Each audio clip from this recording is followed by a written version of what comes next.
Good day, you sexy internet travelers. Failey here, and today I am bringing to you a list of some of the top upcoming anime for fall 2017. For those of you who are new here, these are in no particular order. So with that, let's dive in.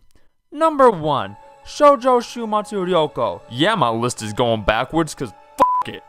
Now this is the anime I'm personally looking forward to the most. It's the story of two young girls wandering aimlessly through a dystopian abandoned civilization. Now, I'm really looking forward to this one for a couple of different reasons. Number 1, the artwork from the preview looks fantastic. Number 2, the premise is one that is setting us up for a mountain of feels. And reason number 3, Studio White Fox. Anime number 2, Kino no Tabi.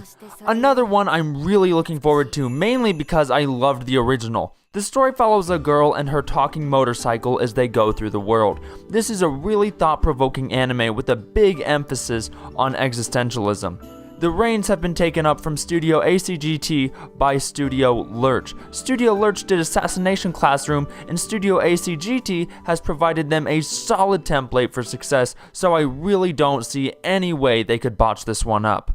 Anime number 3. Oh wait, you know what? Let's actually talk about the 10,000 second seasons we have. Number 1, Kekkai Sensen. Number 2, Shokugeki no Soma. Number 3, Gintama. Number 4, Himoto Umaru-chan. Number 5, Sangatsu no Lion. Number 6, Love, Live, Sunshine. And number 10,000, Osomatsu-san. Did I get them all? Well, okay then, let's resume. Anime number 3, Inuyasha Ki.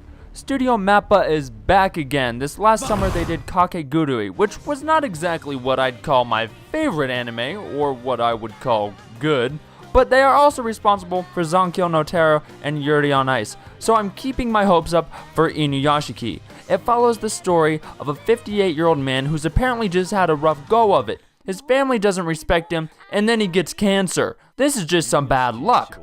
But it's okay, because aliens abduct him or something, and he's given this renewed lease on life to go garner respect from his family or something. I don't really know. I couldn't really extrapolate too much from the synopsis or the preview, but it looks pretty, and I like pretty things. So I'm excited, and I'm stoked that for once, the main character isn't a brown-haired adolescent male. Number 4, Just Because. This anime comes from Studio Pine Jam, and if you're not familiar with Studio Pine Jam, that's probably because they've been around for less than a year and this is only their 6th anime. They're the same studio that just did the anime Gamers this summer.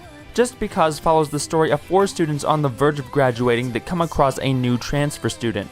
Now, while the premise isn't exactly mind-bogglingly original, I'm gonna say that this is gonna be a solid 8.1 out of 10 anime. Mainly because, if you look at their track record, each anime that Studio Pine Jam makes scores better than the last. So I've got my hopes up for a B- anime here. Number 5. So remember that studio I brought up earlier, ACGT? Well, coincidentally, they are also coming out with a pretty hyped anime, Dies Irae. Now, if we want to talk about hard-to-explain summaries and trailers, this is the perfect anime to do that with, so here we go. Now, as I understand it, we are in 1945 Nazi Germany, with magical wizards that are trying to resurrect legendary soldiers. And this all somehow ties into a kid having a mental breakdown in modern-day Suwahara City.